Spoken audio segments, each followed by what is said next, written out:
Naggahok nga ho pala ako ng patola. Katabi lang ho ng kamatis iyang humpatolahan. Nakakita din ho ako ng bayabas din ho sa tabi ng kalsada. Ito na din ho yung update sa ating kalabasa. At nagluto din ho ako ng aming pananghalian na masarap na alamang na meron hong madaming kamalatis.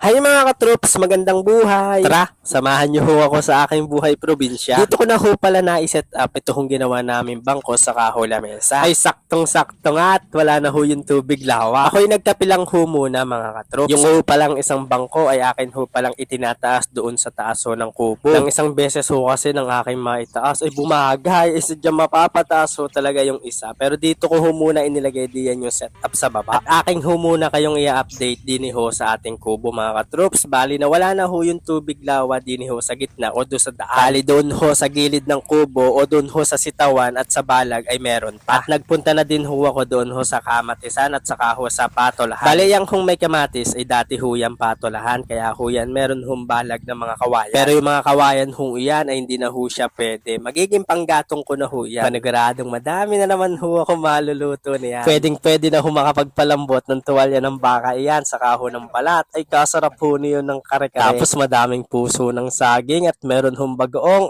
paniguradong sold na naman ng panghalian ni Ray. Tapos ko ho makakuha ng kamalatis ay naggahuko ko ni ring patola. Bali patola ho yan mga katroops. Kaya ho yan ginagahok mga katroops ay para ho lumuwag yung daloy ho ng mga ugat niyan sa ilalim ng lupa. Para mas maganda ho yung gapang ng ating mga halaman. Kailangan yung ugat ho niyan ay maganda din ho yung daloy o yung gapang niyan. Alam niyo ho gang nakakabuti sa iyong buhay ang pagkain ng patola para mapatulan ka na ho ng iyong crush. Ay ba na lang Nang matapos na ho ako maggahok ay nagpunta na ho ako doon sa kamoting kahoy. Akin ho kasing chinecheck kung pwede na ho yung matalbosan kasi bukas ho ay baka ho ako magluto ng sapsap. Pero ngayon ho kasi ang akin hong iluluto kamatis ho na meron hong alamang. Ay nakakain ka ho ganon mga katroops. O nakatikim ka na ga ay kung hindi pa ay iyo na hong subukan ay promise ho sa inyo ay napakasarap ho niyan. Ito ho pala si kuya mga katroops ay naglilinis ho niyang kawayan. Bali tinatanggalan lang ho niya ng mga dahon para hindi ho masyadong malaki at makapal ang dahon. Ay kay sarap ho magpahinga sa ilalim niyan ay talagang kanlong ng kanlong at meron pa hong sariwang hangin. Pag diyan ka nagpahinga ay sigurado marirelax ka lalo na't pag ako yung katabi mo. Ay bila lang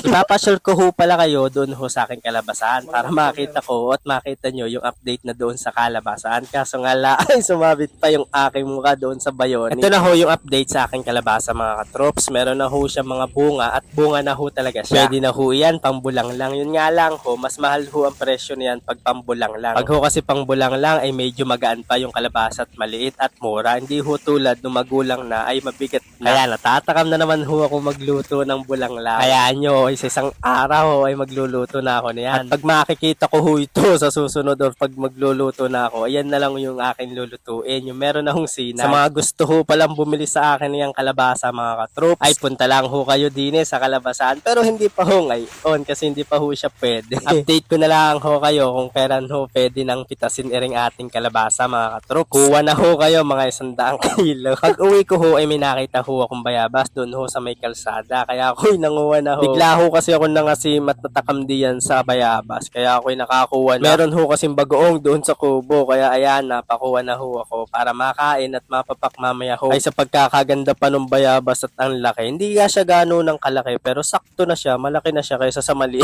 Ano daw? Ito palang kapitbahay namin mga katroops ay namitaso sila ng kanilang mga kalabasa. Yan ho'y bela din. Ay kagaganda ho ng kalabasa nila. Ay iyan ho ay pwede ng pampakbit, pangginataan, lalo na't pag may alimangot hipon. Ay pag pala ho ako'y nakakapitas na doon sa aking kalabasaan, ay magluluto ho ako ng ginataang pakbit. At saka ho ginataang kalabasa na merong hong alimango, hipon at tahong. O diba kakaiba yon, may tahong. Ay tatry ko lang naman. Nung makauwi ako sa kubo ay akin na ho siyang tinikman. Iyan hong bayabas. Ay sa pagkakasarap naman ho ay buti na laang ay wala pa ho siyang tusok ng mga manunuro. Kasi pag yan ho ay naturo ka na ay panigurado ay may uod na ho yan sa labas. Pero ito ho ay kaganda, wala pa, ay kasarap pa na makapagmerienda ng bayabas ay ako ho'y magluluto na ng aming pananghalian. Kamatis na meron hong alamang. Ang parehas na masarap ay pagsasamahin mo pa. Equal nun ay busog. Busog na busog sa sarap. Isa ho ito ito sa mga favorite ko hong ulam mga katrops, ang alamang na meron hong kamatis. Masarap ho yan pag madaming kamatis. Kaya konting tiis na lang ho ay dadating na ho ako sa iyong buhay. Ay,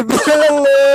Pag ho ako nagluluto ng alamang mga katrops, ay akin ho siyang hinuhugasan para matanggal ho yung alat ng alamang. Tapos akin na din ho siyang inililinisan. May mga shell pa ho kasi yan ng mga tulya or iba pa. Tapos may mga isda pa din hong mga maliliit na nakasama diyan. Yun ho yung mga tatanggalin natin. Nang malinis na ho't mahugasan ay akin na ho siyang isasangag. Nang wala hong langis, kaya akin ho siyang sinasangag para mawala ho yung tubig nung tulya. I mean, nung hong alamang. Kaya din ho sinasangag para hindi ho siya matakaw sa langis. Pag kasi may mga tubig pa yung alamang ay sadyang katakaw sa langis. Nagluto din ho pala ako kanina ng kamuting kahoy. Bali, benawa ho yung ginawa ko. Ayan na ho ay akin na ho siya minimerienda. Ganyan ho yung mga masasarap na ulam din ho sa probinsya o sa park. Alamang at kamatis lang ay sadyang mabubusog ka na sa sarap ng pagmamahal ng aking ibibigay sa iyo. Ay, bilang na!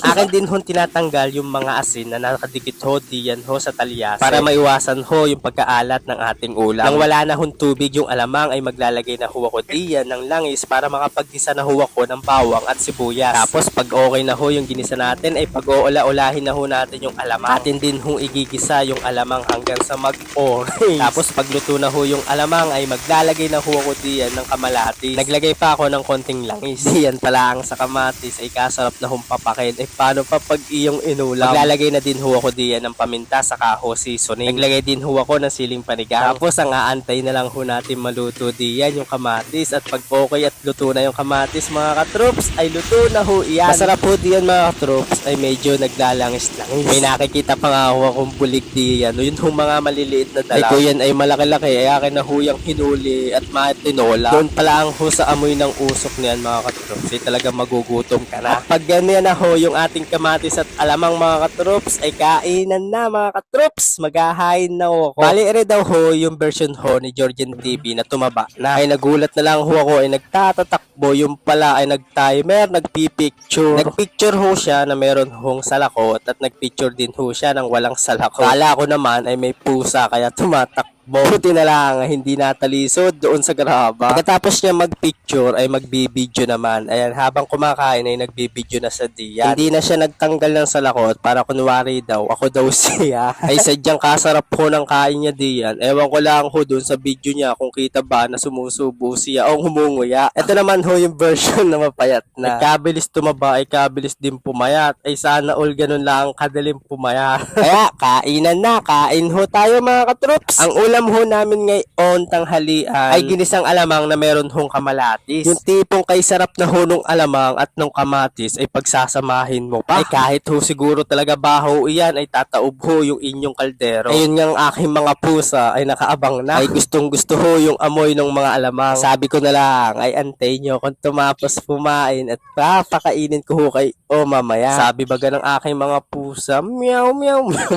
Ay biro lang ho. Maraming salamat ho sa inyo mga troops. Love love!